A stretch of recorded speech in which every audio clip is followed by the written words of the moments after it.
할렐루야. 전 3부 예배에 들어오면 이상하게 자유함을 느끼는 거 있죠. 이제 다른 것이 아니고 내가 힘을 여기서 다 빼고 마지막 예배라고 생각하고 이제 힘이 다 빠져 쓰러질지라도 오늘 예배는 다 드릴 수 있다 하는 희망과 기대와 자유함이 한꺼번에 밀려오는 아주 좋은 예배 시간인지 믿으시기 바랍니다. 그래서 하나님께서 예배 현장을 매일매일 주님께서 더 뜨겁고 더 크게 또 더 깊게 넓혀주실 줄 믿습니다. 요즘 한국에서 뭐 전부터 있었던 얘기긴 합니다만은 우리 자매님들이 얼마나 인기 있느냐 하는 것 갖다 평가할 때 아마 우리가 갖고 노는 스포츠의 볼로다가 이렇게 비유하는 걸 많이 봤습니다. 그래서 한창 우리 자매님들이 이쁘고 젊고 이제 정말 꽃폈을 때는 축구공 같다 그래가지고 보통 나갔다 하면 남자 12명이 따라다닌다 그래요. 조금 좀 나이가 들고 조금 시들면은 이제 농구공이 돼가지고 5명밖에 안 따라다닌대. 근데 그러다가 이제 나이가 좀 더 들고 이제 어떤 활짝 폈던 외모적인 모습들이 좀 줄어들면 이제 골프공이 돼서 한 사람만 따라다닌대. 나이가 진짜 먹어가지고 이제는 외모적인 미모가 많이 이제 없어지게 되면 탁구공이 돼서 서로 가지라고 밀어친대. 이제 거기서 나이가 더 먹으면 어떻게 되냐면 오재미공이 돼갖고 공도 아니면서 공인 척하고 다닌다는. 요즘 세상에서 많이 하는 농담이죠. 어떨 때는 이게 농담이 농담같이 들리는 게 아니라 속살이 있는 농담같이 들리는 거예요. 왜 그러냐 하면은 실제로 한국의 삶과 우리 떠난 고국에 있는 많은 사람들의 삶이 그런 모습을 띄어갈 때 그런 것을 느낍니다. 그도 그런 게 뭐냐 하면은 바깥에 나가서 우리 자매님들이 얼마나 내가 외모적으로 매력이 있고 사람을 끄느냐에 따라서 자기의 가치관이 옮겨가다 보니까 한국에서 가장 많은 비용 중에 하나가 뭐냐면 성형 비용이에요. 구체적으로 얼마쯤 드냐면 1년에 한 7조 원쯤이 성형하는 데 들어간다 그래요. 잘 이해가 안 가시면 얼마냐 하면 10,000원권을 갖다가 빳빳한 돈, 새 돈이라서 꽉꽉 차서 뚜껑 한다는 걸 꽉 닫으면 007값의 한 백이 1억이래요. 7조 원이라 그러면 7만 007백이 줄 서 있는 거 생각해 보세요. 돈벼락 맞는 거죠. 기가 막힌 일입니다. 그만한 돈이 움직일 수밖에 없는 게 왜 그러냐면 설문조사하니까 한국에 있는 자매님들, 여자들의 78.7%가 자기 외모에 대해서 만족하지 못한다 그래요. 외모에 대해서. 그래서 자기에게 여윳돈이 100만 원이 생기면 자기 성형하겠다는 사람들이 대부분 다다. 근데 반면에 우리 한국에 있는 자매님들보다는 피부가 조금 가무잡잡한 편이고, 그럼 우리 태국에 있는 자매님들은 73.6%가 자기 외모에 대해서, 현재 외모에 대해서 만족한대요. 굉장히 큰 차이예요. 큰 차이예요. 뭐 이러다 보니까 그걸 막을 길은 없는 거죠. 그러니까 어떤 면에서 외모 지상주의가 돼가지고 뭐 농담이겠습니다만 요즘 흔히 하는 얘기가 뭐냐면은 얼짱했다 몸짱이면 어떤 죄라도 용서가 된다. 이쁘면 용서가 된다. 참 어떤 면에서는 재밌게 이렇게 듣다가도 재미로 지나칠 문제가 아닌 것이 그것이 실제적인 삶이 되어버렸을 때 문제가 있습니다. 그런데 문제는 뭐냐면요, 우리의 신앙생활에 이런 모습이 있습니다. 인간의 내면보다 이상하게 밖으로 보이는 외부로 비춰지는 외모의 모습이 이렇게 중요시해지는 것처럼 신앙생활에도 없지 않아 이런 모습들이 있다 하는 얘기입니다. 있다. 그래서 신앙생활의 어떤 신앙의 모습들을 갖춰가는 것에 급급하다 보면은 결국은 성형 비용으로 7조 원을 써버리는 것처럼 교회도 그 모든 비용들을 갖다 엉뚱한 데 퍼부어버릴 수도 있다 하는 얘기입니다. 2000년 전에 갈라디아 교회 안에 시작을 사도 바울이 해서 복음을 선포하고 시작했는데요. 세월이 흘러가면서 사도 바울이 다른 데 사역을 하고 있는데 그 갈라디아 교회로부터 메신저가 왔습니다. 그래서 소식을 전하는데 사도 바울이 떠나고 나서 갈라디아 교회 안에 유대에서 온 선생님들이 들어왔는데 사람들이 그 선생님들을 따르기 시작했습니다. 그래서 무슨 일이 있느냐 물어보니까 하는 얘기가 사람들이 할례받기 시작하고 사람들이 율법을 지키기 시작하고 갈라디아 교회 안에 있는 사람들은 대개가 다 대다수가 로마 사람들이었는데 유대인 비스무리해졌습니다 하는 소식이 전해지는 거예요. 그러자 사도 바울이 너무너무 괴로워합니다. 너무너무 괴로워하면서 이 교회가 병들었고 이 교회가 썩었고 이 교회가 망해버렸구나 하는 생각이 들어서 편지를 씁니다. 그 편지가 오늘도 생생하게 남아서 성경 안에 들어가 있고 오늘도 우리가 말씀을 받을 수 있는 갈라디아서가 됩니다. 그래서 갈라디아서를 보면 뭘 알 수 있느냐면요, 사도 바울이 갈라디아 교회를 얼마나 사랑하느냐. 그리고 우리가 2주 전에도 우리 새로운 시리즈 말씀 건강한 그리스도인의 표식 이렇게 말씀 나누면서 과연 건강한 그리스도는 어떤 그리스도냐 하는 것을 건강치 못한 그리스도인들이 어떤 모습이냐 하는 걸 보여주면서 비교를 해서 우리에게 설명합니다. 그중에 우리가 사도 바울이 아비의 마음으로 가슴 아프게 했던 얘기가 뭐냐면은 갈라디아서 맨 마지막에 있는 6장 맨 끝에 뭐라고 얘기합니까? 이후로는 누구든 나를 괴롭게 하지 말라. 내가 예수의 흔적을 가졌노라. 그 사도 바울의 아픈 마음으로부터, 그 교회를 보면서 통탄하는 마음으로부터 이 시리즈 말씀을 시작했습니다. 사도 바울이 하는 얘기 뭐냐면요, 여러분들 내가 떠나 있을 때 여러분들이 갑자기 내가 가르친 복음에서 떠나서 십자가 예수에서부터 떠나서 이제는 신앙의 모양을 나나 할례나 받고 무슨 뭐 율법을 지키고 유대인같이 살아가는 그런 모습을 살아간다는 말을 듣고 나 괴롭고 잠도 오지 않고 힘들다. 그러니까 제발 나를 괴롭히지 말아달라.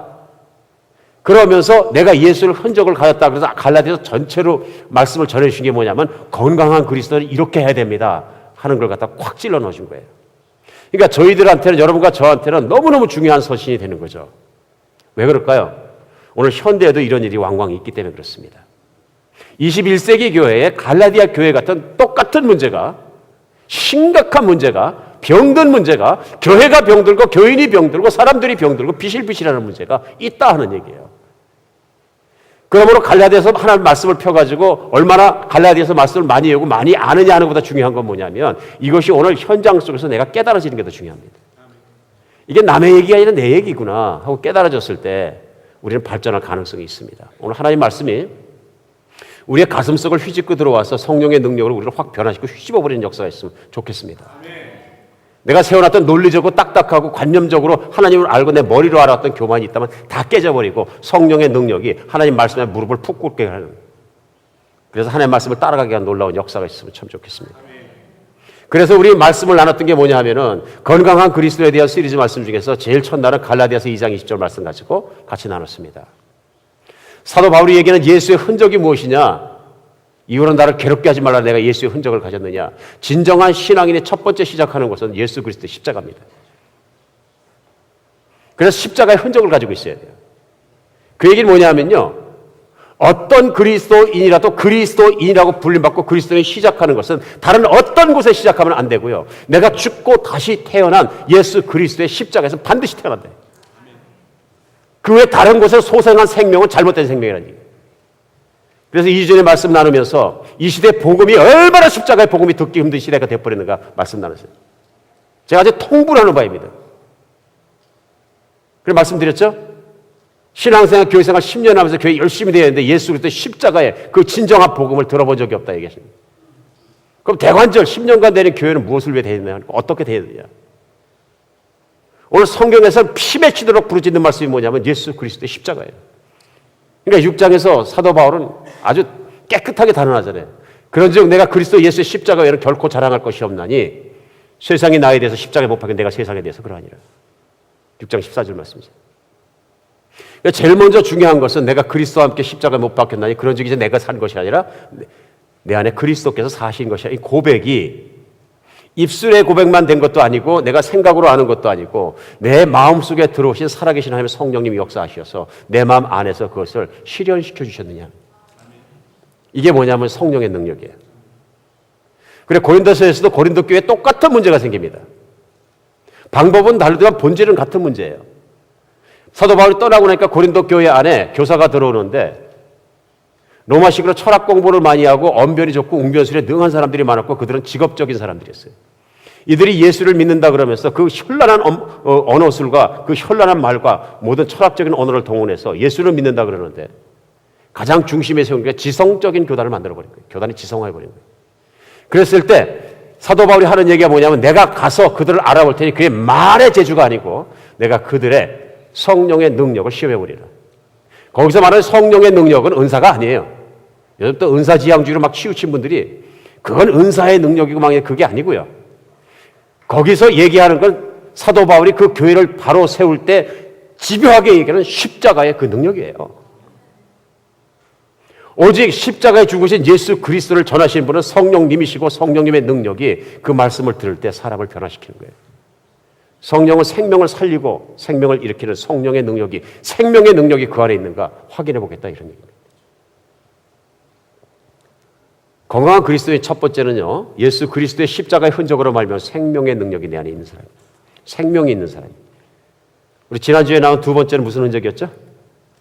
자, 여러분이 다 기억할 때까지 끊임없이 반복할 거예요.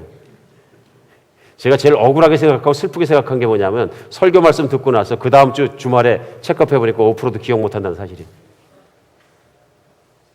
기억해야 삽니다. 근데 기억하기 이전에 그 말씀이 내 것이 되면 안 잊어버립니다. 우리 지난주에 건강한 그리스도인은 십자가의 흔적만 가지고 있는 것이 아니라 뭐예요? 십자가의 변화를 아는 사람들이고 변화를 체험한 사람들이. 안 하면 안 되는 거예요. 무슨 변화가 일어났다? 예수 그리스도의 십자가에 죽으신 것에 내가 연합해서 같이 죽음으로 말미암아 또 부활에 연합해서 내가 같이 살면서 나는 새로운 생명이 되었고 그로 말미암아서 나는 새로운 신분을 갖게 되었다. 이젠 더 이상 하나님과 남도 아니요 내가 하나님의 아들이 되고 내가 하나님의 딸이 되었다는 사실 굉장히 큰 변화죠. 건강한 그리스도는 이 정체성 때문에 인생의 모든 것을 기뻐하고 평안에 살 수 있습니다. 그 하나만 가지고 돼요.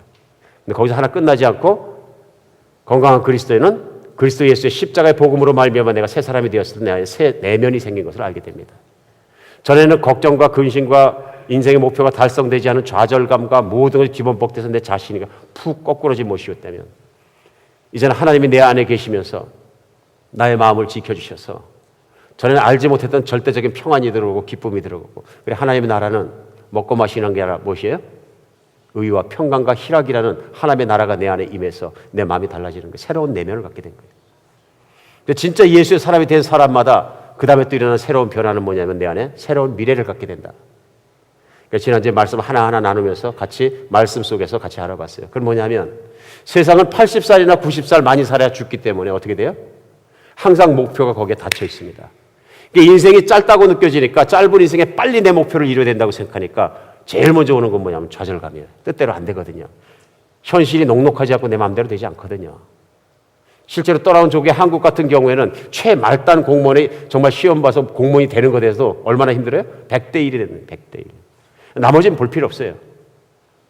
예전에 제가 청년 때 취직시험을 봐야 될 때는 말단 공무원 시험들은 잘 보지도 않았어요. 물론 그 전에 우리 아버님 세대에는 학교에 가서 교육공무원이 되는 게 최고의 꿈인 시절도 있긴 있었습니다. 다른 자리가 없으니까. 근데 지금은 그 공무원 자리에 들어가는데 피 튀긴다는 얘기예요. 그러면 한 명은 들어가는데 99명은 뭐예요? 루저예요. 실패자예요. 바늘구멍 같은 세상을 살다 보니까 좌절감이 금방 오는 거예요. 어차피 인생이 안 되니까 푹 꺾어진 인생이 살아가는 거죠. 희망이 없는 거예요. 예수 믿는 순간에 우리에게 무슨 일이 나냐면 하나님의 자녀가 되고 새로운 내면이 생긴 것뿐 아니라 누군가 표현한 꿈 넘어 꿈이라고 얘기할 수 있는 인생이 80, 90에 끝나는 것이 아니라 그 너머에 있는 영원한 삶을 보게 된 거예요. 눈이 커진 거예요. 멀리 볼 수 있고 크게 가질 수 있고 내 인생이 얼마나 길고 큰 것인가 딱 보는 거죠. 그러니까 인생을 빨리 살아야 돼 조급했던 사람은 55마일 스피드존에서 95마일로 달리던 사람이 갑자기 45마일 달려도 답답하지 않으신다. 왜요? 영원한 시각을 갖게 되고 소망과 기대와 모든 걸 갖게 돼서 새로운 미래를 갖게 되는 거예요. 건강한 그리스도에 가는 건강한 내면의 모습이에요. 새로운 눈을 갖게 된 거죠. 보는 시각과 디멘전이 달라진 거죠. 우리는 누가 건강한 그리스도인이고 누가 신령한 사람이냐 누가 하나님의 사람이냐 얘기할 때 너무나 많은 착각들을 합니다. 그렇기 때문에 너무나 불필요한 일에 너무나 쓸데없는 노력을 하고 불필요한 쓸데없는 것 하면 신앙생활을 그야말로 헛된 생활을 하는 경우가 많다 하는 얘기입니다. 하나님 말씀만 신중하게 깊이 묵상해서 되는 건데 그러지 않을 경우가 많다. 오늘은 세 번째 날입니다. 갈라디아서 봤을 때 건강한 그리스도인은 어떠한 표시, 어떠한 특징들을 가지고 있느냐. 오늘 본문은 갈라디아서 5장 16절에서 24절까지입니다. 우리 하나님 말씀 받는 마음으로 교독하겠습니다.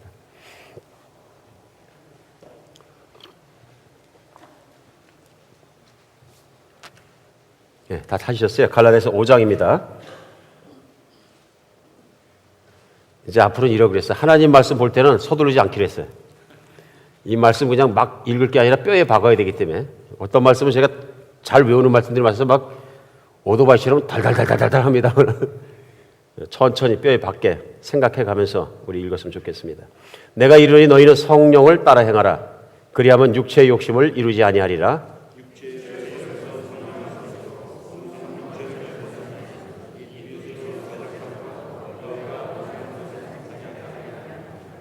너희가 만약 성령의 인도하시는 바가 되면 율법 아래 있지 아니하리라.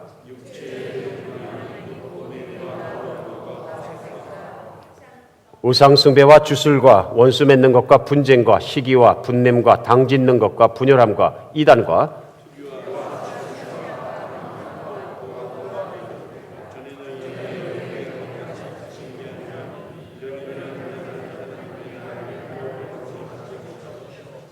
오직 성령의 열매는 사랑과 희락과 화평과 오래 참음과 자비와 양선과 충성과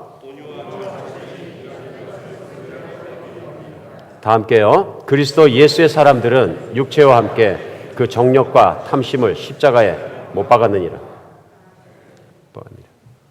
오늘도 사도 바울은 할례를 받고 어떤 신앙인의 모습을 내려고 노력하는 갈라디아 교인들을 향해서 다시 한번 오늘 마지막 24절처럼 그리스도 예수의 사람들은 육체와 함께 그 정욕과 탐심을 십자가에 못 박았느니라 하고 십자가에 대해서 다시 한번 얘기합니다. 그래, 오늘 말씀은 그 제목이 십자가를 따르는 삶을 사는 거예요. 건강한 그리스도는 왜 건강하냐? 십자가가 내 것이 된 것뿐만 아니라 그리스도의 죽음이 내 죽음이 되고 그리스도의 부활이 내 것이 된 것뿐만 아니라 그 예수 그리스도의 십자가를 따르는 삶을 사는 거예요. 끊임없이 십자가입니다. 십자가 내가 처음 볼 때에 내 마음의 큰 고통 사라져. 시작도 십자가지만 맨 마지막도 십자가 튼튼히 부여잡고 천국 가는 그날까지 승리하는 게 신앙생활이에요. 오늘 왜 그런지 설명해 드리겠습니다. 오늘 건강한 그리스도인들이 살아가는 그 특징 중에 오늘 첫 번째는 뭐냐면요. 새로운 삶의 태도를 갖게 된다 이런 얘기예요. 새로운 삶의 방식을 갖게 된다 이런 얘기예요. 갈라디아 교인들이 따라갔던 신앙생활의 패턴, 신앙생활의 모습은 뭐냐면요. 유대인들이 했던 신앙생활의 모습을 따라가기 시작했다는 게 문제예요. 그러니까 사도 바울은 이걸 병들었다고 본 거예요. 근데 거기에 대한 프리스크립션, 처방은 어떻게 되느냐 하면은 바로 예수 그리스도의 십자가를 끌고 나오면서 오늘은 명령하는 거예요. 그러면서 너희들이 율법을 따라갈 것이 아니라 그러면 너희 성령으로 시작했다 율법으로 마치겠느냐? 성령으로 시작했다 육신으로 마치겠느냐? 갈라디아에서 어리석다고 얘기하는 사도 바울이 얘기하는 것처럼 그 이유가 있습니다. 근데 우리가 이 말씀 듣다 보면은 어떤 사람들이 이상하게 퀘스천을 갖습니다. 뭐냐 하면 율법도 구약에서 하나님께서 율례나 규례나 모든 걸 다 주신 것이고 하나님의 법이고 또 특히 예수님께서는 우리가 몇 주 전에도 말씀을 나눴으면 마태복음 5장 같은 경우에는 17절에 그리 말씀하셨잖아요. 내가 율법이나 선지자를 폐하러 온 줄로 생각하지 말라. 폐하러 온 것이 아니라 어떻게 해요? 완전하게 하러 왔느니라. 그리고 이 말씀을 그대로 들으면 가만히 생각해 보면 그렇다면은 내가 예수 믿는 그리스도인이 된 것뿐만 아니라 구약에 나와 있는 율법을 다 지키려고 노력하는 것은 신앙인으로서 타당한 신앙생활의 태도 아니겠습니까? 하고 얘기할 수 있어요, 없어요? 그러니까 누군가 들어와서 이렇게 얘기하고 가르치면 설득당합니까? 안 당합니까? 설득되죠. 예수를 믿고 예수 믿는 것뿐만 아니라 구약에 나와 있는 율법을 다 지키는 것이 훨씬 더 한 단계 높고 예수님 말씀을 따라가는 열심히 있는 그리스도인의 모습 아니겠습니까? 여러분 흔들리세요? 안 흔들리세요? 흔들립니다. 흔들립니다. 이게 문제예요. 이게 왜 옳지 않느냐? 그런 얘기예요. 왜냐하면은 2000년 전에 갈라디아 교회에서만 이런 문제가 있는 게 아니라 오늘날에도 유사한 문제, 똑같은 문제가 교회 안에 있다 하는 얘기. 있는 정도가 아니라 팽배해 있다. 꽉 찼다. 교회 안이. 꽉 찬 똑같은 문제가 있다. 제가 한번 설명해 보겠습니다. 많은 사람들이 그리스도인이 어떻게 됩니까? 일상적으로 생각했을 때. 어떤 사람이 교회로 올 수 있도록 인도해 주죠. 그럼 그분의 손 붙잡고 교회에 와가지고 교회 삶을 살기 시작합니다. 그걸 뭐냐면 교회 생활입니다. 처음에 왔을 때는 너무너무 어색합니다. 예배를 오늘도 우리 드렸습니다만은 뭐 교회 오니까 안 해봤는데 처음 해보니까 일어났다 앉았다도 많고 막 난립니다. 그러니까 언제 일어날지 모르니까 우두두두 다 일어나면 한참 보다 눈치가 뻘떡 일어나고 노래 부르는데 노래 잘 모르니까 멀뚱멀뚱 서 있으니까 이 세계는 내가 속한 세계가 아니다 이렇게 생각합니다. 그러다 한 주 한 주가 지나면서 주보를 보니까 거기에 뭐 별표인데 일어서고 아니면 앉고 이게 다 있구나. 몇 주 더 지나니까 일어서고 앉는 건 아무 문제가 없습니다. 눈치 다 챘습니다 이제. 그러다가 찬양하는 것도 어색했었는데 자꾸 따라하다 보니까 별 문제가 안 돼요. 왜냐하면 교회에서 부르는 노래 자체가 너무 심플. 그냥 외울 수 있어요. 내가 이래봬도 가라오케에서 99.9 맞을 때는 가면은 난이도 높은 고음 처리해가면서 노래를 잘 부르는 사람인데 이거 여기서 부르는 거 보니까 그렇게 어려운 곡조도 아니고 웬만하면 다 따라갈 수 있어요. 그러다 보니까 어떻게 해요? 노래도 이제 큰 소리로 따라 부를 수 있어요.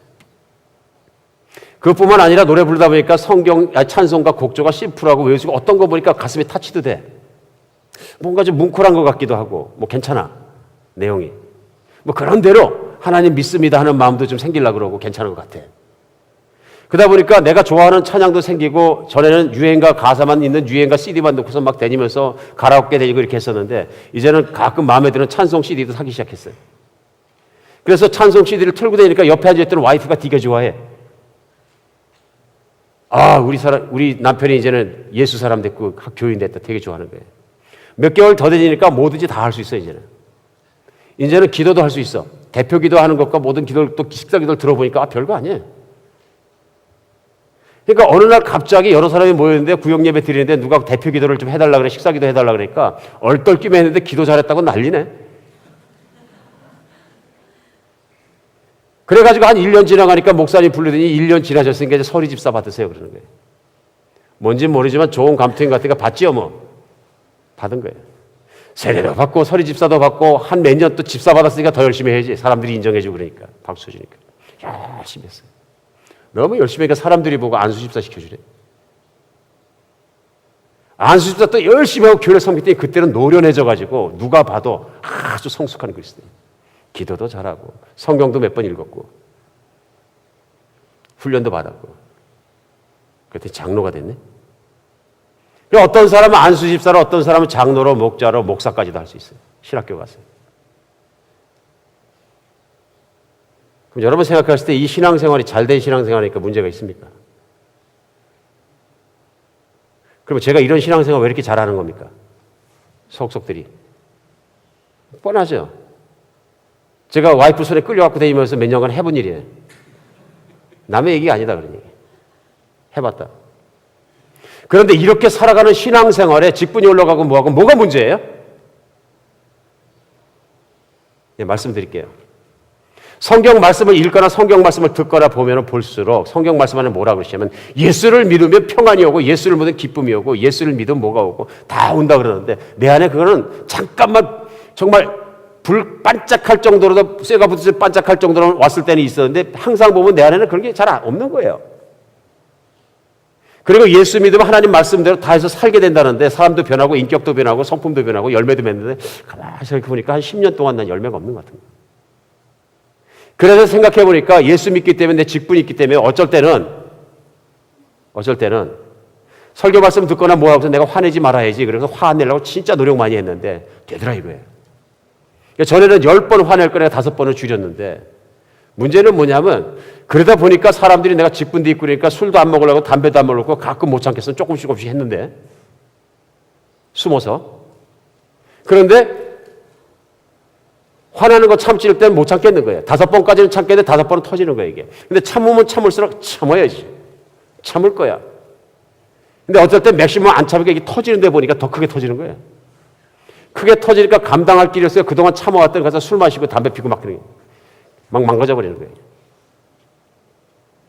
그래 망가진 모습으로 와서 화가 나서 술 취해서 집에 와가지고 애들이고 와이프고 화가 난 대로 막 소리 질렀더니 애들이 얘기하는 거예요. 아빠가 무슨 뭐 예수 믿기 뭘 믿어.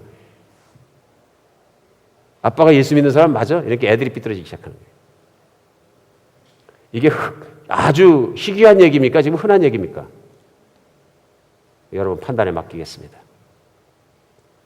제가 생각할 때 하나님 보실 때 우리 현대교회의 가장 큰 문제 중에 하나가 이거예요. 지금 이 병에 걸린 거예요. 여기서 문제가 뭡니까? 하나님 말씀이 내 안에서 구현이 안 되는 거예요. 그렇죠? 하나님 말씀대로 하면 내가 진짜로 성스러워져야 되는데 거룩해져야 되는데 안 되는 거예요. 계속 쓰러지는 거예요. 계속 위기적이고 그리고 계속 사회 나가서 내가 살다 보면은 나도 원하지 않는 거짓말을 자꾸 하게 되고 오늘 사도 바울도 이런 삶에 대해서 너무나 잘 알고 있었습니다. 그래서 실제로 로마서 7장에서는 그가 이런 상태로 살아가는 사람의 마음속을 있는 그대로 한 줄로 딱 표현합니다. 뭐라 그러냐면 7장 15절에 로마서입니다. 내가 행하는 것을 내가 알지 못하노니 곧 내가 원하는 것은 행하지 아니고 도리어 미워하는 것을 행한다. 무슨 얘기예요? 갈등이 많다 이런 얘기예요. 믿음 생활은 하는데 교회는 돼 있는데 내 안에 갈등이 많다는 거예요. 뭔가 착하게 살아보고 싶고 말씀대로 살아보고 싶은데 그렇게 살려고 노력하는데 내가 원하는 게 안 이루어지고 반대로 내가 뭔 일 하는지 모르겠는데 자꾸 죄를 짓고 있다. 그래 이런 상태의 마음을 성경의 그 영적인 언어로다가 다시 한번 7장 18절로 19절을 풀어서 강조합니다. 뭐라 그러냐면 내 속 곧 내 육신에 선한 것이 거하지 아니하는 줄 아노니 원함은 내게 있으나 선을 행함은 없노라.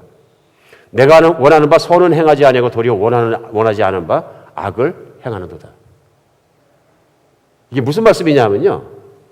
내가 분명히 착하게 살고 싶은 마음, 하나님 말씀대로 살고 싶은 마음이 있어요. 열심히 해보려고 그러는데 열심히 노력도 하는 거예요. 근데 전국의 결과는 뭐예요? 안 되는 거예요. 안 되는 거예요. 결과는 안 되는 걸 아니까 어떻게 되냐면요. 이제는 그냥 교회 생활이랑 그냥 적당히 맞춰서 하면 되는 거야. 이게 타성에 맞는 신앙생활이 생겨버렸다 그런 얘기예요. 근데 이렇게 살면 어떻게 되냐면요. 열매를 맺게 되는데 나쁜 열매를 맺게 되는 거예요. 나쁜 열매를. 그래서 오늘 본문으로 돌아갑니다. 갈라디아서 5장 19절로부터 그 이하에는 이렇게 사는 사람들이 맺는 열매를 다시 한번 설명해 주시는 거예요. 찾아보면. 무슨 열매예요?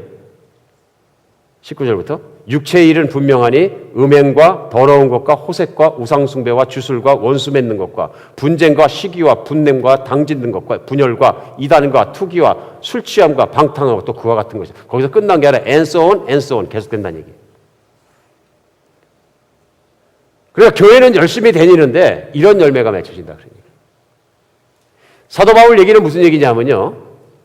갈라디아 교인들이 만약에 유대인 교사들이 시키는 대로 계속 할례받고 유대인의 율법을 지키고 그 율법을 다 지키기 위해서 내가 노력하면 노력할수록 나중에 맺히는 열매가 내 내면을 보면 이런 게 맺힌다. 그런 얘기예요.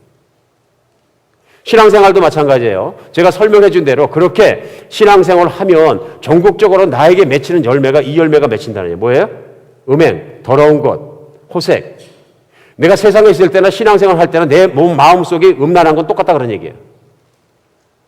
차이가 있다면 세상에 있을 때는 내가 자유롭게 음란한 데 들락거리는데 이제는 눈치 보면서 들락거리는 거 외에는 차이가 없다 그런 얘기예요. 보이지 않는 데 하는 것. 내 마음속에 더러운 거죠. 우상숭배가 뭐예요? 탐심이죠.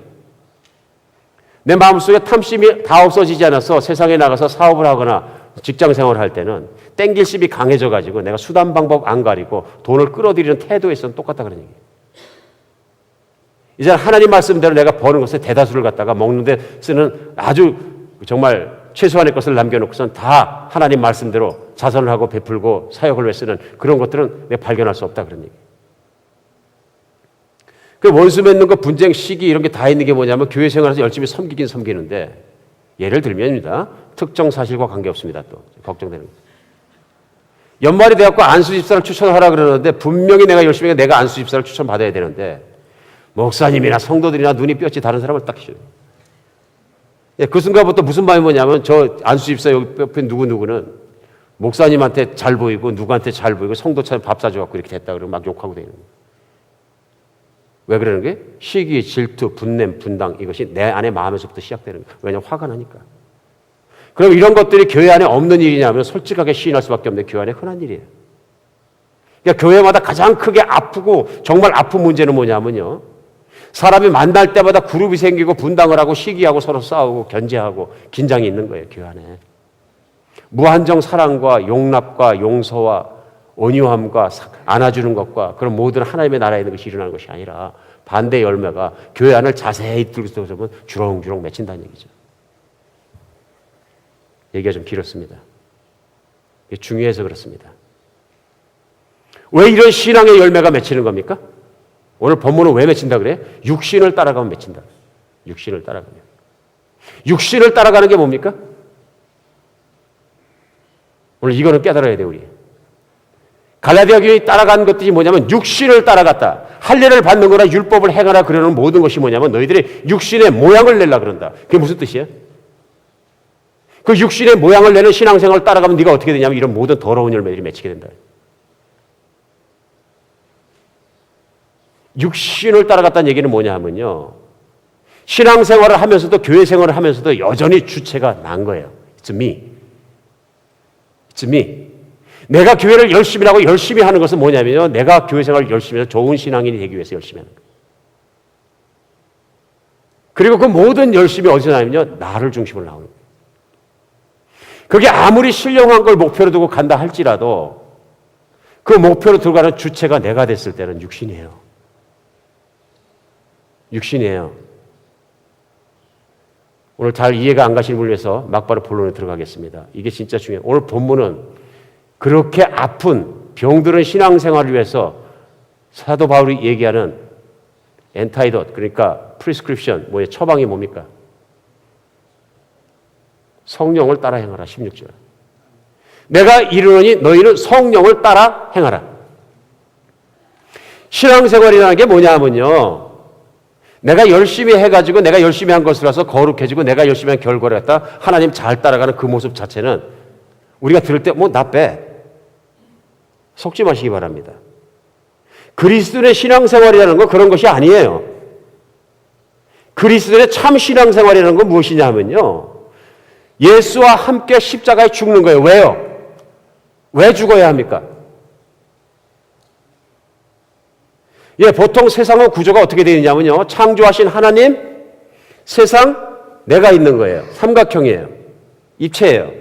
무슨 얘기냐면 하나님의 주체가 되시고 피조물을 만드시고 나를 지으셨기 때문에 내가 하나님의 뜻대로 살아가고 내가 세상 안에서 하나님의 뜻을 섬기는 것이 정상적으로 하나님의 조물주가 만드신 건강한 피조물이 살아가야 될 세계관이고 태도예요.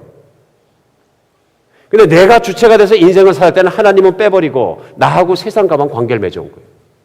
맞습니까? 그러다 보니까 세상이 주체예요? 내가 주체예요? 물론 세상이 주체라고 얘기하는 가르치는 사상들도 있어요. 공산주의 같은 경우에 물질이 주체니까. 세상이 주체죠. 근데 중요한 건 뭐냐면 내가 주체라고 생각하고 내가 인생을 살아야 되고 내가 잘 살아야 되고 내가 모든 것 되고 I and me. 그러니까 self-centeredness, 내가 정말 자아가 중심이 돼서 살아갔을 때 한 모든 일은 다 뭐예요? 죄라고요. 그러니까 성경은 믿음으로 하지 않은 모든 일은 다 죄니라. 왜 그런 거예요? 그 믿음이 뭐냐면 하나님이 살아계신 것과 모든 걸 지으신 것과 이 하나님께서 모든 걸 주관하시기 때문에 그 하나님의 임재 속에서 하나님의 뜻을 따라 하나하나 살아야지 하나님과 함께 하지 않은 모든 것은 내가 알아서 사는 일은 다 죄니라. 왜요? 하나님의 권위와 하나님의 주재권과 하나님의 능력을 무시해버린 나만이 걸어간 길 때문에 불순종의 삶이거든요. 예수 만나기 전에 우리가 무슨 삶을 살았어요? 다 그런 삶 사는 거예요. 저는 100% 그런 사람 살았어요. 하나님 없다고 생각하는 사람. 그러니까 어떤 분들이 예수 믿고 회개하라 그러니까 회개할 거 없어요. 저 형무소 갈 일이 없습니다. 그런데 이건 형무소 가고 안 가고 문제가 아니라 그러니 하나님의 뜻을 무시하고 사는 것, 이게 죄야. 그러니까 문제는 뭐냐? 그 모든 죄를 깨끗하게 하시는 길이 우리가 십자가에 들어가서 예수와 함께 십자가의 죄의 대가로 죽을 수밖에 없다. 성경은 선포하는 거예요.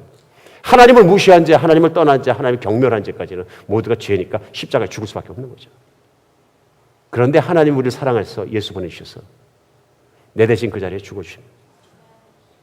그 죽음을 내 죽음으로 받아들이는 순간 무슨 일이 났어요? 내가 그리스도와 함께 십자가에 못 박혔나니 그런즉 이제 내가 산 것이 아니라 무슨 일이에요? 내 과거의 삶의 태도, 삶의 방식, 내 본질을 따라가던 것, 나를 따라가던 I-centeredness, 내 me-centeredness, 내 중심 것들이 죽어버린 거예요. 그러니까 신앙생활은 내 과거에 살아온 인생이 하나님을 무시하고 나와 세상과만 관계가 맺고 살아온 모든 것이 다 죄라는 걸 깨닫고 그 예수 그리스도 십자가 앞에 무릎 꿇어버리는 거예요. 제가 죄인입니다. 팍 무릎 꿇었다는 얘기는 뭐냐면요. 제가 죽어야 될 사람입니다. 그럼 죽었어요. 그럼 오늘 말씀 갈라디아 사도 바울이 얘기하는 죽은 다음에 그 사람이 십자가에서 부활과 함께 다시 사는 때 삶의 방식은 뭐예요? 간단하죠. 이제 더 이상은 내가 모든 걸 추구하고 내가 하고 I 했던 나를 떠나서 이제 어떻게 하겠다는 얘기야? 바뀌는 거죠. 하나님이 계시고 세상이 있고 내가 있으니까 나는 하나님의 뜻에 따라서만 살겠습니다. 이해하시겠죠? 그러니까 신앙생활은 뭐냐면요. 내 중심으로 살았던 삶이 온전하게 하나님 중심으로 바뀌는 거예요. 그러니까 이 일을 이루기 위해서 하나님이 하신 일은 뭐냐면은 예수님이 승천하시고 나서 성령님을 보내주셔서 성령님을 믿는 사람 속에서 같이 살아주시는 거예요. 그러니까 누구 말을 잘 들어야 돼요? 내 안에 살아계시고 나와 영원히 동행해 주시는 성령님의 말씀을 잘 순종해야 돼요. 그러니까 신앙생활의 핵심, 건강해지는 핵심은 뭐냐면요. 하나님 말씀을 잘 순종하느냐 불순종하느냐 그거예요. 순종을 잘하면 건강한 신앙인이고 순종하지 않으면 불순종이에요. 쉽게 얘기할게요. 많은 경우에 우리가 신앙생활 잘하는 사람은 사역 잘하는 사람, 사역 많이 하는 사람. 이제 목사가 저니까 목사 예를 들어서 할게요. 목사가 됐는데 어떤 목사가 훌륭한 목사예요? 사역 잘하는 목사 이렇게 봅니다. 요즘 완전히 양띠기야 또 갔다가. 그렇죠. 하나님이 영권을 주셨기 때문에 다 헛소리예요. 다 헛소리예요. 하나님은 못 속여요. 하나님이 보시는 건 중심을 보시는데 내가 그 사역을 왜 했느냐, why를 물어보죠. Why did you do that? 그럼 내 마음속 깊은 곳에는 본성이 답변해야 되는 거예요. 하나님의 영광을 이루기 위해서요. Why do you do that? 하나님의 영광 받으셔야죠. 근데 너는 왜 나한테 순종 안 하냐? 하나님의 사역자에게 원하시는 건 뭐예요? 사역 잘하라 이전에 사역 잘하는 게 뭐예요? 잘 모르십니까? 오늘 본문에 나온 거예요. 하나님 말씀을 듣고 잘 따르는 거예요. 하나님의 영광 받으시는 이유는 뭐냐면 하나님의 권위를 인정하고 순종 잘하는 종들을 통해서 하나님의 영광을 보여주시는 거예요. 그들의 겸손함과 순종과 내가 자존심 꺾이는 한이 있더라도 내가 힘든 한이 있더라도 하나님이 시키시면 yes, 노가 안 되는 거죠. 그래 하나님의 음성을 듣고 따라가는 삶을 통해서 하나님의 위대하심과 권위가 보여지는 게 하나님의 영광이에요. 뭘 많이 이뤄가지고 look at this 하는 거는 잘못하면 어떻게 돼요? I did it. I did it. 제가 한비전 교회도 다음 주면 6주년이 되는데요. 제일 걱정하는 것 중에 하나가 있어요. 저 자신이 제일 걱정돼요. 제 신앙이 연약해지면 어떻게 되냐면요. 저 여기 아틀란타 올 때 한 가정도 없었는데 두 가정 같이 시작해갖고 6주년이 지났더니 500명이 훨씬 넘습니다. 누가 얘기해요? 제 안에 있는 육신이, 제 안에 있는 마귀가 얘기할 수 있어요. 이제는 자신감 가질 수 있다. 이거 다 뭐예요? 육신이에요. 이요셉 목사가 아틀란타 온 이유는 하나밖에 없어요. 뭐냐면 오클라호마에서 사역 잘하고 있는데 2년 반 만에 교회 잘 부흥되고 있는데 하나님께서 너는 일어나서 가라 그러니까 예 그리고 온 거밖에 아무것도 없어요. 제가 잘한 건 딱 하나밖에 없어요. 하나님 따라간 거. 그렇죠? 딱 한 가지 순종한 것밖에 없어요. 그 외에 남은 건 아무것도 없어요. 근데 상은 순종해서 오는 거예요. 오늘 말씀 뭐냐면요. 성령을 따라 행하라. 성령을 따라 행하라. 그리하면 어떻게? 육체의 욕심을 이루지 아니하리라. 건강한 신앙인은 어떻게 된다는 얘기예요? 내 자신의 판단, 내 자신의 생각, 자신을 따라서 살아온 건 과거로 족하다. That's enough. 내가 그것 때문에 내 아들 예수가 십자가에 죽기까지 불순종했으므로 이제부터는 내가 내 말을 듣고 따라라. 인간이 저주받은 이유가 뭡니까? 인간이 생명이 죽고 80년, 90년밖에 살지 못하고 사망이 들어온 것뿐만 아니라 모든 문제가 생긴 거예요. 하나님 말씀을 듣고 순종치 않았기 때문에 그런 거죠. 그럼 여기에 대한 회복이 뭐냐면요. 하나님 말씀을 잘 듣는 사람으로 변화되는 거예요. 아멘. 믿으십니까? 아멘. 좀 깊이 생각해야 됩니다. 우리. 어떠한 것이 진정한 신앙인인가? 신앙인은 그리스도와 함께 십자가에 죽고 이제는 내 중심으로 살자고 내 판단대로 살지 않고 하나님이 시키면 시키는 대로 살겠습니다. 그래서 말씀하는 거예요. 오늘 본문 17절 뭐라고 했어요? 육체의 소욕은 성령을 거스리고 성령은 육체를 거스리나 이 둘이 서로 대적하므로 너희가 원하는 것을 하지 못하게 하려 함이라. 그렇죠. 내가 성화돼야지. 거룩해져야지. 교회 생활 잘해야지. 어느 정도까지는 할 수 있어요. 의지력이 있을 때까지는. 어느 순간 이거 무너져요. 이거는 내가 중심으로 살아가는 신앙생활이에요. 반대로 보여드릴게요. 오늘 하루 내가 눈을 떴으면 잠들 때까지 성령님하고 동행하면서 성령님 말씀만 순종해야지. 하나님은 나를 정말로 사랑해서 목숨을 그 아들을 버리기까지 사랑하시는데 그 하나님이 나에게 있는데 나와 함께 동행하시는데 내가 가슴 속에서 들리고 말씀에서 들리는 하나님의 음성을 내가 정말 분별 못하고 하나님의 음성을 불순종하면 안 되지. 크고 작은 일이나 모든 생각함에 있어서 내가 하나님 중심으로 하나님 말씀대로 살아야지. 하면 어떻게 되겠어요? 이루어지겠죠. 작은 것을 큰 것까지 성령님과 약속하고 성령님과 걸어가고 성령님의 뜻을 묻고 걸어가며 순종하는 사람이라면 하나님의 뜻이 일어나겠죠. 영광이 보이겠죠. 그의 삶의 발자국들을 통해서. 그러니까 내 안에 육신의 소욕을 따라갈 것이냐 내가 성령의 소욕을 따라갈 것이냐 하는 것은 내가 누구를 따라 살 것이냐 하는 걸 결정하는 순간부터 달라지는 거예요. 내가 누구를 비난하다가도 마음속에 성령이 말씀해서 너는 비난하지 마라. 그러면서 예수님 말씀이 생각나는 거예요. 내가 비판하는 비판이면 내가 너를 비판하면 너 어떻게 살겠냐. 내가 용서해 줬으니까 내 자녀가 됐지. 꾹 찔리니까 뭐라 그래요? 비판하다 말고 읍스 이제 그만. 왜 그런 거예요? 성령의 음성을 내가 따라가는 거예요. 비판하지 않아야지. 그럼 목이 가질가질해가지고 입이 간질간질해서 안 할 수가 있나? 빅뉴스가 있는데. 현실적인 얘기예요. 근데 험담하는 거, 비판하는 거 그거만큼 교회, 하나님의 몸을 아프게 하는 게 없거든요. 교회는 그리스도의 몸, 그리스도예요. 그러므로 내가 교회를 헐트하면 내가 그리스도를 창으로 찌르는 거예요. 내가 다른 교우를 내가 비판하거나 험담하거나 헐트하면 어떡하는 거예요? 예수를 창으로 막 쑤셔대는 거예요. 그래도 입 근질근질하게 못 참아가지고 막 나오는 거예요. 삐직삐직. 예를 들면 그런 겁니다. 육체의 소욕은 성령을 거스리고 성령은 육체의 소욕을 거스려서 서로 대적해서 못하게 하시는 거예요. 그러니까 오늘 본문 18절에 뭐라 그러시냐면 너희가 만일 성령이 인도하시는 바가 되면 율법 아래 있지 아니하리라. 오늘 갈라디아 교인들이 구약에 있는 율법을 내가 다 지켜서 내가 하나님 앞에 의롭게 해서 하나님의 영광을 드러내겠습니다. 그러니까 틀렸다. 그 율법 중에 하나라도 거슬리면은 너는 의로워지지 못한다. 왜냐하면 네가 노력했기 때문에. 중요한 건 뭐예요? 매일 순간마다 성령님을 따라 살고 성령님께 순종하려고 노력하면은 내가 as you go 살아가면서 저절로 율법은 성취가 되느니라. 무슨 얘기예요? 우리에게 가장 중요한 것은 하나님과 관계란 얘기예요.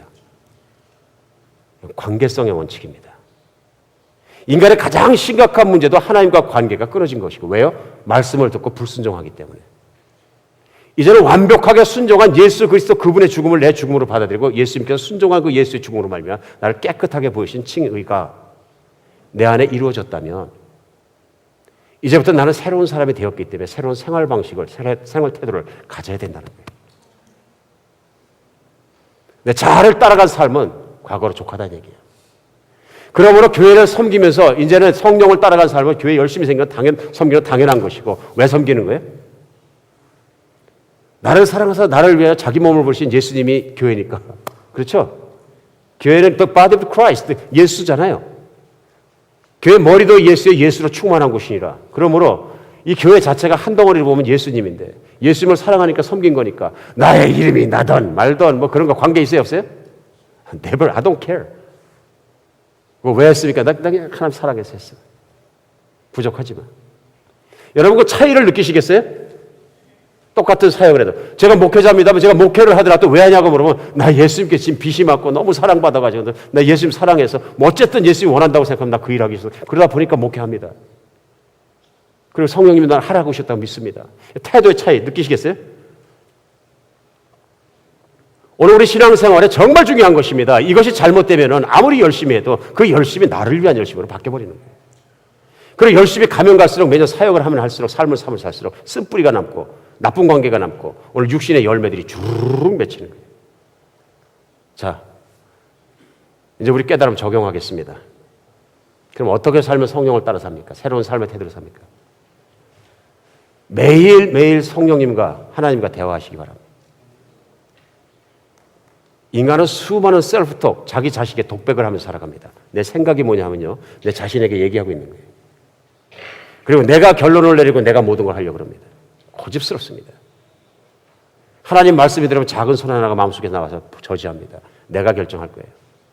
그렇게 살면 안 됩니다. 매일 아침 묵상하고 매일 아침 성령님과 기도하면서 얘기하면서 성령이 내 가슴에 시키는 대로 오늘도 하루 살겠습니다. 결단했으면. 그리고 출근할 때 어떻게 출근해요?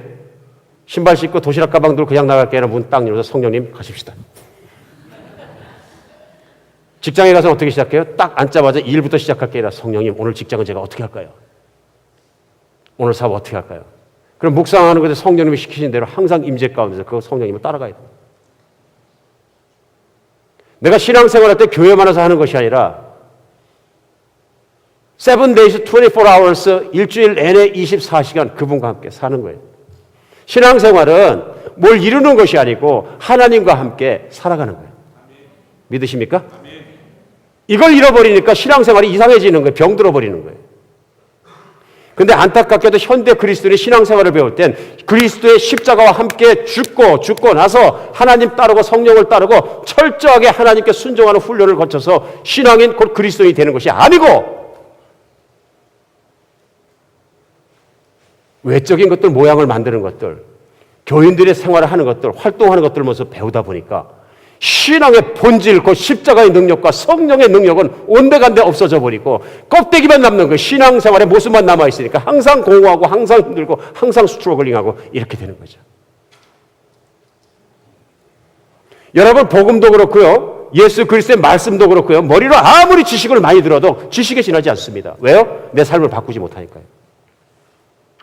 그런데 그리스도 예수의 십자가의 그 복음이, 그 부활의 복음이 내 안에 들어와서 성령의 능력으로 내 안에서 구현될 때, 실현될 때, 내가 그것을 붙잡았을 때 성령의 불같은 열정이 일어나가지고 나 자신의 인생을 바꿔버리는 거예요. 그러니까 사도 바울도 고린도 교인들이 유명한 연사들이나 유명한 운병수 있는 사람을 그런 교사들이 와서 막 바꿔놓으니까 문제가 있다 그래요. 현대 21세기 교회에서도 가장 큰 문제가 뭐냐면요, 교단이 지성화하는 것입니다. 교단은 지성화되면 안 되고요, 성령의 영성화되어야 되는 거예요. 아무리 많이 듣는다고 지식이 있다고 되는 것이 아니고 우리 마음속에 살아계신 하나님 성령이 들어오셔서 성령이 내 마음을 변화시켜야 그 변화로 말미암아 내가 달라지는 거예요. 신앙은 그런 것이에요. 살아있는 것이고 살아있는 하나님을 체험하는 것이고, 예배도 그런 것이에요. 살아있는 하나님, 임재하시는 하나님, 성령님 앞에, 하나님 앞에 내가 반응하는 것이고, 내가 머리통 속으로 생각한 지식을 가지고 내가 생각하는 것이 아니고요, 신앙을 관념적이라 생각하는 것이 아니고 내가 살아있는 하나님께 반응하는 것이에요. 관계예요. 1대1에. 얼마나 많은 그리스도의 교회들이 잘못된 지성적인 생각과 지성화된 교단으로 말미암아서 능력을 잃어버립니까? 복음의 능력, 변화의 능력, 전달의 능력 다 잃어버리는 거죠. 사람이 안 변해. 사람이 안 변해. 성령 받으면, 십자가의 복음을 알면 변하게 돼 있어요. 연쇄살인 범도 변하고 위선자도 변하고 다 변해요. 안 변하는 건 성령의 능력을 못 받아서 그런 거예요. 성령의 능력을, 십자가의 능력을 못 받았어요. 사랑하는 여러분, 성령님과 동행하시기 바랍니다. 하나님은 살아계십니다. 하나님 진짜입니다. 하나님 책 속에서 주무시는 분이 아닙니다. 하나님 이 시간에도 우리하고 살아계시고 이 시간에도 우리를 보고 계십니다. 우리가 그래 진정으로 성령의 능력이 내 안에 없고 십자가 예수가 믿으시면 새로운 삶의 태도를 갖게, 방식을 갖게 되는 뿐만 아니고, 두 번째로는 새로운 성품을 갖게 되는 거예요. 새로운 성품이요. 하나님이 예수 그리스도 보내주시어서 완전히 순종하는 깨끗하고 성결한 삶을 이 세상에서 보여주는 것뿐만 아니라 십자가에 못 박혀 죽게 하실 만큼 사랑하시는데 왜 그렇게 하신 거예요? 제가 제자 훈련에서 자주 하는 질문, 저보고 자꾸 why 질문 많이 하지 말라 그러는데 대간절 우리를 왜 구원해 주시는 거예요? 그렇게 사랑하면서? 목적이 없이 이러지는 않을 거예요. 왜요? 성경은 너무나도 클리어하게 가르쳐주세요. 창세기를 열자마자 3장 되면 하나님께서 하나님의 형상을 닮아서 사람을 만들어 주셨는데 3장 뭐예요? 하나님의 말씀을 순종치 않고 하나님의 형상이 망가졌더라. 그때부터 성품이 망가지기 시작하고 지날 대로 살기 시작했는데 아담의 후손이 21세기 우리 살아가는 완전히 다 부서진 거죠. 하나님을 닮은 성품이 없는 거예요. 착하지도 않고 이기적이고. 그러니까 전국적으로 하나님이 예수를 믿게 하고 우리 안에서 성령으로 우리를 끌어가시는 목적지가 어디냐면요, 하나님의 형상을, the image of God, 하나님을 닮은 형상을 회복시켜서 내가 새 사람이 되었기 때문에 새 하늘과 새 땅에서 살기 합당한 삶으로 만들어주시는 게 이 지상에 여러분과 제가 살아가는 성령이 내 안에 있는 목적이에요. 성령의 목적을 잘못 생각하는 사람 되게 많아요. 성령은 나를 부자가 되게 하는 사람이다. 부자가 될 수도 있고 가난할 수도 있지만 그게 문제가 안 되는 거죠. 하나님은 나의 형상을 그렇게 회복시키기 원하십니다. 그래서 사도 베드로도 그것을 명확하게 깨닫고 베드로후서 1장 4절에 이렇게 얘기해요. 이로써 그 보배롭고 지극히 큰 약속을 우리에게 주사 이 약속으로 말미암아 너희가 정욕 때문에 세상에서 썩어질 것을 피하여 신성한 성품에 참여하는 자가 되려 하니. 이 말씀이 뭐예요? 개정개혁에는 신성한 성품에 참여하는 자 이렇게 해서 많이 풀었었는데요. 개혁성경 뭐라 그래요? 신의 성품에 참여하는 자가 되리라.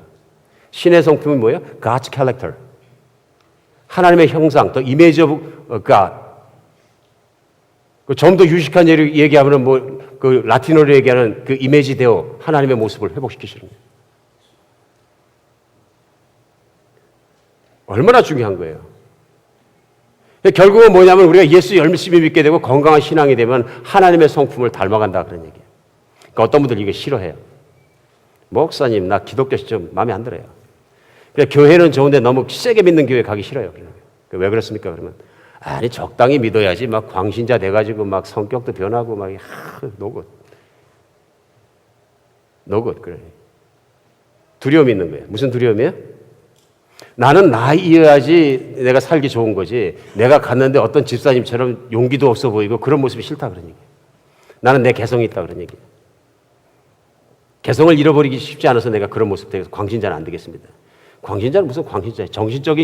정상적인 기독교인은 예수님 안에 살아가는 이 세상으로 봤을 때는 레디컬하게 바뀐 사람들이에요.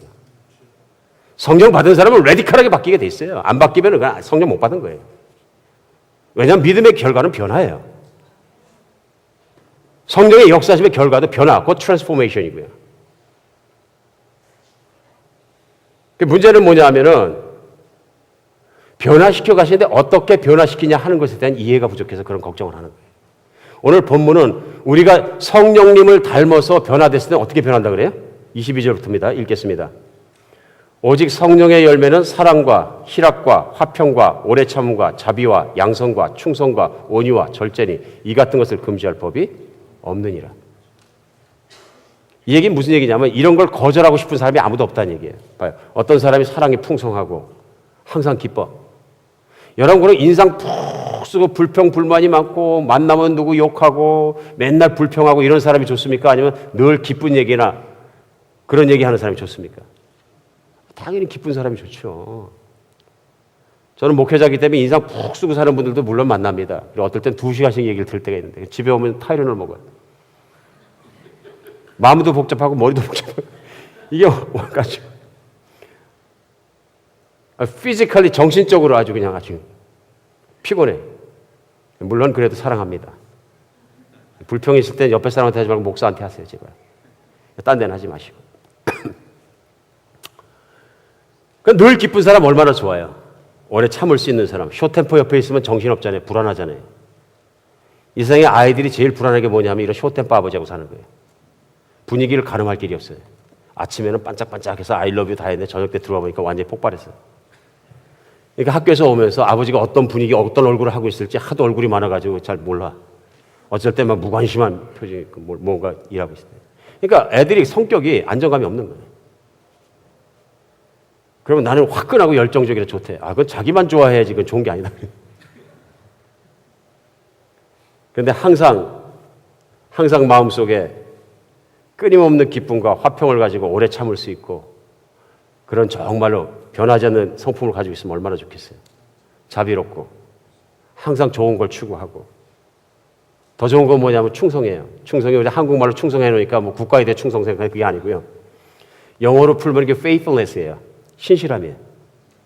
약속을 하면 꼭 지키고. 근데 세상이 망한 이유가 뭐냐면요. 사람들이 약속을 지키지 않는 거예요. 약속을 우습게 하는 거예요. 내가 교회에서 뭐 못해서 섬기겠습니다. 서약해놓고선도 뿔꺼덕 해버려요. 왜? 기분 나쁘면. 기분이 앞서가 서약을. 이게 우리 모두의 문제점을 오늘 성령님을 따라가면 이러한 좋은 것들이 생긴다 그런 얘기예요. 그렇죠? 온유한 것이나 셀프 컨트롤하는 것이나 절제나. 자, 그럼 제가 한번 여쭤보겠습니다. 이렇게 사랑의 충만함과 희락과 화평과 오래 참과 자비와 양선과 충성과 온유와 절제 같은 성령의 9가지 열매가 주렁주렁 맺히고 신앙생활에서 변화한 배우자가 있으면 그 배우자가 변화해서 싫어요? 좋아요? 이거 싫다 그러면 이상한 거야. 요즘 어떤 자매들이 뭐라 그러냐면 자기는 악한 남자가 좋대요. 그 말 이해는 해요. 그 악한 남자라는 얘기가 뭐냐면은 험한 남자 얘기하는 거예요. 우락부락하게 생기고 막 조폭같이 생기고 좀 그래서 그 무슨 얘기예요? 섹시하다는 얘기예요. 근데 결국은 그런 그 악한 남자를 좋아하는 여자의 심리에 추구하는 게 뭐예요? 자기 육신의 만족을 추구하는 거예요. 그래서 중요한 게 있죠? 3년만 같이 살아보라 그러세요. 튀어나오죠? 악해서 싫다 그러죠. 오늘 우리에게 중요한 건 뭐냐면은 이런 성령의 열매를 갖다가 여기 나온 것처럼 금지할 법이 없다는 그걸 싫어할 사람이 무슨 문화를 다 통틀어서 전 세계를 통틀어서 누가 싫어하겠느냐 이런 얘기예요. 이게 뭐예요? 인간의 바닥 성품이에요. 개성이 없어지는 게 아니라 예수를 열심히 있다 보면은 그 사람의 성품이 변하는데 어떻게 이렇게 좋은 것들의 바닥이 살아나오기 시작한다. 개성은 있는 거죠. 베드로 같은 열정도 있고 요한과 같은 철저함도 있고 다 있지만 왜 그래요? 개성은 하나님이 만들어주신 거예요. 자기가 만들어낸 게 아니고요. 하나님이 사람을 만들 때 지문도 다 다르고 눈 색깔도 틀리고 그렇죠? 눈에 있는 염색계 다르죠. 바깥에서 나뭇잎이 같은 게 단 한 개도 없죠. 모래알 같은 게 단 한 개도 없죠. 이건 뭐냐면 하나님의 창조의 능력의 섭리거든요.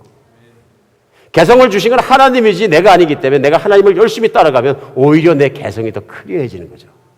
예술을 하는 사람 예술을 더 잘할 수 있고 노래를 하는 사람 노래 잘할 수 있고 모든 자기의 개성이 더 뚜렷하게 나오기 시작하는 거예요. 저는 이거 실감합니다. 저는 다른 사람 앞에서 이렇게 설교할 거라고 꿈에도 생각 안 하는 사람이에요. 심지어는 누군가 30년, 40년 전에 저희 누님 친구가 열심히 교회 다니는 분이 있는데 꿈순이야. 모든 예언을 꿈으로 보시는 분이죠. 하루는 꿈을 꾸고 와서 저희 누님 보고 야 내가 네 동생을 봤는데 서울역 광장에서 수천 명 모인 사람 앞에서 큰 강단 높은 데서 뭔가 열심히 말하는데 보니까 설교자가 될 것 같더라. 그러니까 그때는 제가 예수도 안 믿을 때는 다 웃었어요. 식구들이 밥 먹다가. 정신 나간 개꿈이구만 그러고. 지금은 절대로 그 꿈이 개꿈이라고 생각하지 않아요.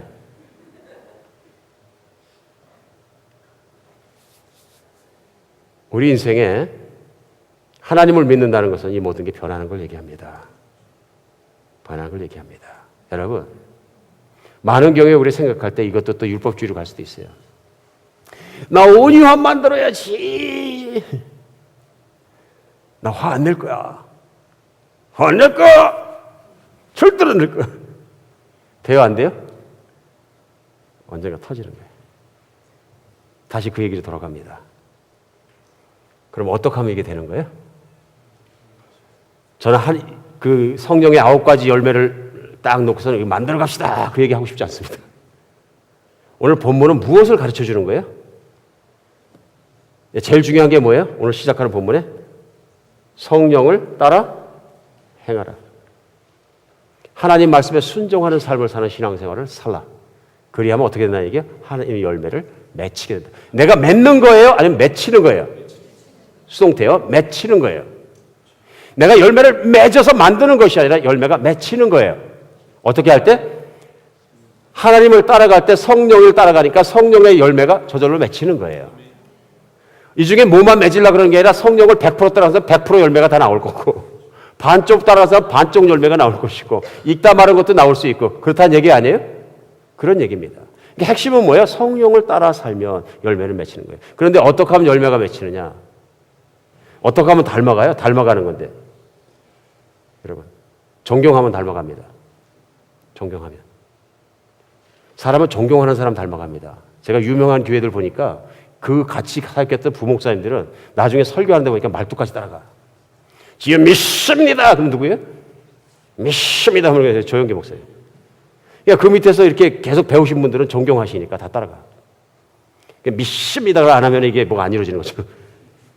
다 알죠. 아, 이분은 여의도 순복음교회 다니셨구나. 아는 거죠. 존경하면 닮아갑니다. 은사도 그렇고 부모도 그렇고 선생님도 그렇고 부부간에도 그렇고.